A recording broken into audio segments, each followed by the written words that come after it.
I'm a bit of a film buff. Always really been into cinema in a big way, and being a musician, at a certain point I just got really interested in film scores. So film scores were really what turned me on to, a whole range of different sounds and different styles of music. And at a certain point I just got more and more interested in the way that music functions within film and the way it sort of shapes an audience's experience of a movie. The way that sound and images interact and influence each other and can influence the way that an audience will interpret a particular set of images or a particular scene or a particular character, because music's just such an important part of film, but it's one that I guess tends to function a little bit below the radar. You don't always notice it, but it's there and it's having a big impact upon you, even if you don't know it. I guess I was interested in finding a format to sort of explore film music and explore that relationship, explore what can be done in terms of how much can sound change a film, I suppose. There's something in this house, like music in the hallways, like a child's music. Believe me, I am sorry. All right, Simon, I've seen you. Come out of there now. All being ridiculous. Mother, if you hurt her, then I promise you, I'll never forget it. Instead of taking a silent film and performing new music to it, which is a fairly common form of live cinema, it's pretty common in arts festivals and film festivals. What if instead of just taking a silent film, what if we took a sound film? And that would mean that not only would we have to have a band playing new music, but we would also need actors performing all of the dialogue that have to perform multiple characters, and we'd also need to have someone performing all the sound effects. So that just immediately introduces all these new elements, all these new layers of complexity, and all these new opportunities to really explore that relationship between sound and film.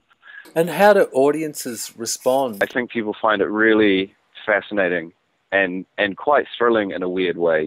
It's actually quite exciting, for example, to watch a group of actors, even just on the level of timing, just watching them perfectly sync every line over and over again, even when they might be playing two characters who are having a conversation with each other. So they're having to have a conversation with themselves and play two completely different roles with completely different voices and maintain that timing. It's a real pleasure, to see that level of precision and sophistication, I think. And I think it's the same with watching the band. I think it's really a fascinating thing to see a band perform the score of a film right in front of your eyes and actually be able to watch that precision and that timing and really appreciate what a role music has within cinema. And again, the same with watching a Foley artist, it's a real physical feat what he does, because he's got not only all of his props to produce all of the different sound effects, and that can be anything from doors opening and closing to rattling cups and saucers to the sound of someone getting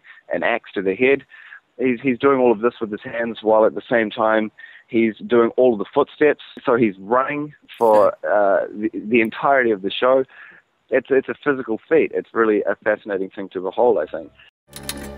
Mother, I am terribly sorry, but I have received an urgent wire from New York. Everything.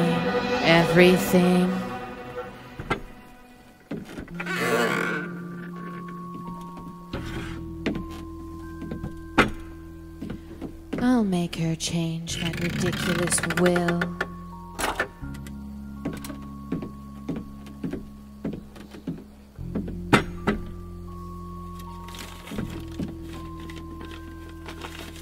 Your loving son, John. In terms of just the experiences of the show, I think it really covers a lot of ground. There's a lot of humor there that people really pick up on. There's a lot of humor inherent in the films themselves and in the way that we've chosen to sort of interpret some of the scenes. There's a lot of real drama and real tension. There's real scares. So it's a really intense cinematic experience, I think. So is this why you've actually chosen the type of films that you've chosen as well? Dementia 13 and Carnival of Souls. Yeah.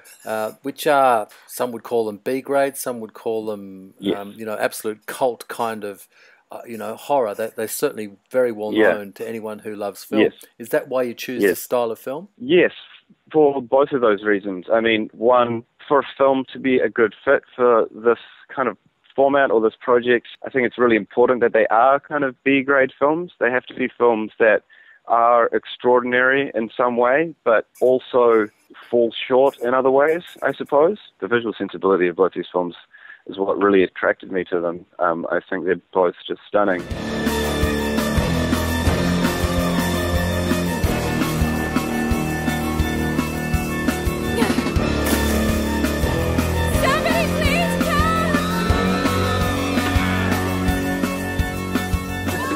So they have these great aspects, but they also suffer, I think, generally from their short shooting schedules and their small budgets and their shaky scripts. So there's a few problems as well. And I feel like this kind of treatment, we can actually try and maybe iron out some of those kinks and actually maybe improve upon the original, sort of breathe new life into these kind of classics.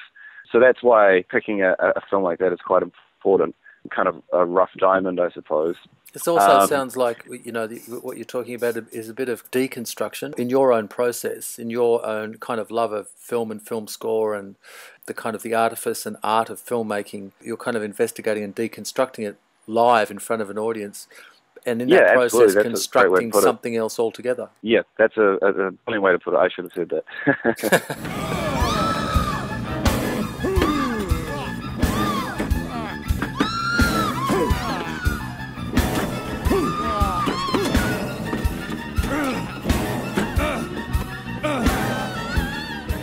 The horror or the thriller kind of genres, that sort of matches my own kind of tastes.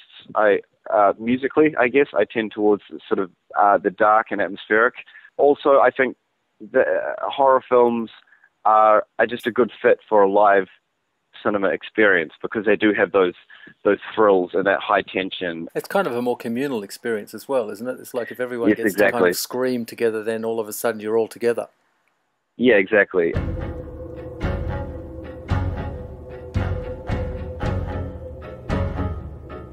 You run the music, and your kind of entree into the whole idea was your love of film soundtrack and the film score. Do you have any influences? In terms of like film music? Yeah, film music in particular. Probably my top couple or few would be Bernard Herrmann. So he's the guy who worked with Alfred Hitchcock a lot. His sound was so particular. He invented a sound, really, and it's really unlike what anyone else was really doing in Hollywood at the time. Really radical, interesting stuff. Ennio Morricone. Fistful of Dollars, Few Dollars More. Yeah. So he did all the westerns, but he did so much more as well. He's had and he's still going. He's had a huge and varied career. He's best known for his western stuff, but again, he brings a really particular sort of voice, I think, to film music and his approach to things. I was quite a big fan of Danny Elfman's work, but I find that really only his first few scores were really interesting, I suppose, or unique. I feel like he's been repeating himself a little bit.